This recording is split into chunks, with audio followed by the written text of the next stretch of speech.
Diolch am y gwahoddiad i weid gair byr ar ddechrau'r cynulliad heddi. Yn benodol, wy'n awyddus ein bod i gyd yn gweld her enfawr newid yn yr hinsawdd fel rhan o'r darlun mawr, nid fel un peth ar ei ben ei hun. O'n i'n methu bod gyda chi, ond dyma fi a fy ffrind gorau Leila. O dan y llun mae yna rif, nid fy rhif pin yn anffodus, ond gobeithio erbyn diwedd y cyflwyniad byr byddwch yn sylweddoli fod yn rif handi iawn. Cofiwch y rhif 1, 4, 5, 7, 17.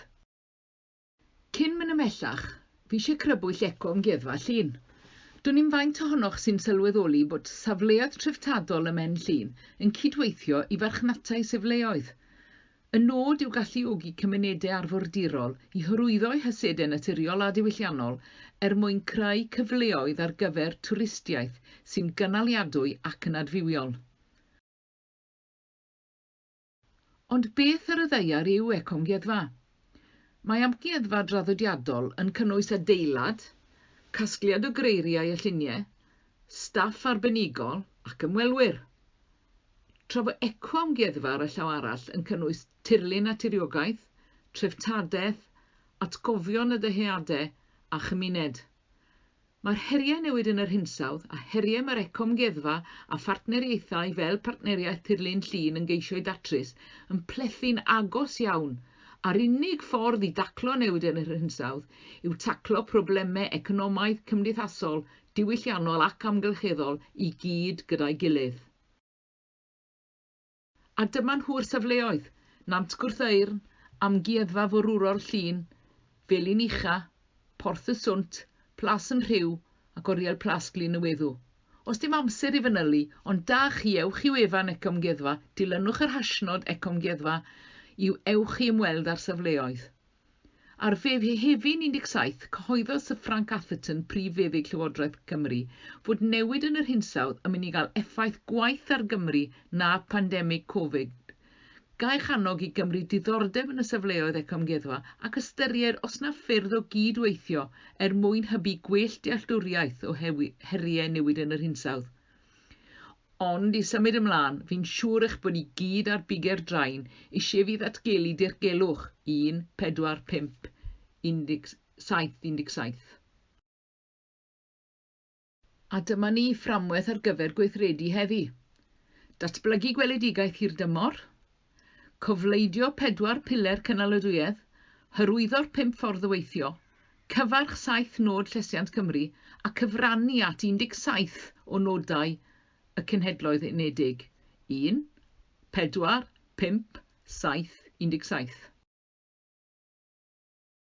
A dyma'r weledigaeth rhoi ystyriaethau hinsawdd wrth galon mentre sy'n galluogi Pen Llŷn i fod yn gartre yn ogystal â chyrchfan, yn rhoi cyfleoedd i gymunedau heddi a'r dyfodol i ffynnu'n eu cynefin ar eu telerau nhw'i hunain.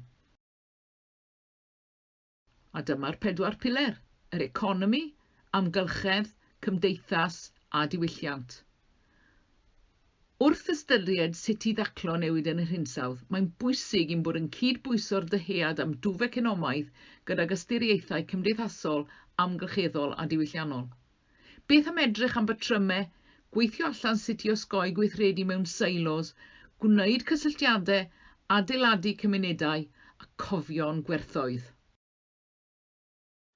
Newid yn yr hinsawdd ar argyfwng hinsawdd yw pwnc heddiw, ond mae ystyriaethau amgylcheddol yn cynnwys y tirwedd, rheoli tir, bioamrywiaeth ac ardrawiad rhain ar yr economi, cymdeithas a diwylliant. Gadewch i ni edrych i'r gorffennol, gwrando'r bobl sy'n gwybod o fewn ein cymdeithas, a beth am chwilio am y doethineb lleol, herio'n gilydd ac arbenigwyr, ond cofiwch ddim lladd arnyn nhw. Mae yna 5 ffordd o weithio. Hirdymor, meddwl yn hirdymor, osgoi gwneud pethau'n wath, cydweithio, integreiddio a cynnwys. Mae'n bwysig fod pob trafodaeth yn ystyried sut mae unrhyw weithgaredd arfaethedig yn cyfrannu at holl nodau llesiant Cymru, pob un ohonynt, nid un neu ddau. Cymru lewyrchus, wydyn, iach, mwy cyfartal gyda chymunedau cynlynus lle mae'r iaith Gymraeg a diwylliant Cymru yn ffynnu a phopeth yn dangos ein bod yn gyfrifol yn rhyngwladol. A heb i'r nodau yma gael eu cyfarch yn eu cyfanrwydd, mae'n anebygol y byddwn yn gallu taclo newid yn yr hinsawdd a goroesi'r argyfwng sy'n ein wynebu. Ac mae yna 17 nod datblygu cynaladwy gan y Cenhedloedd Unedig hefyd.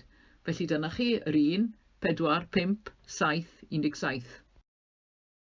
Fi'n hoff iawn o'r sleid hon, nag yw i'n cyfieithu'n dda.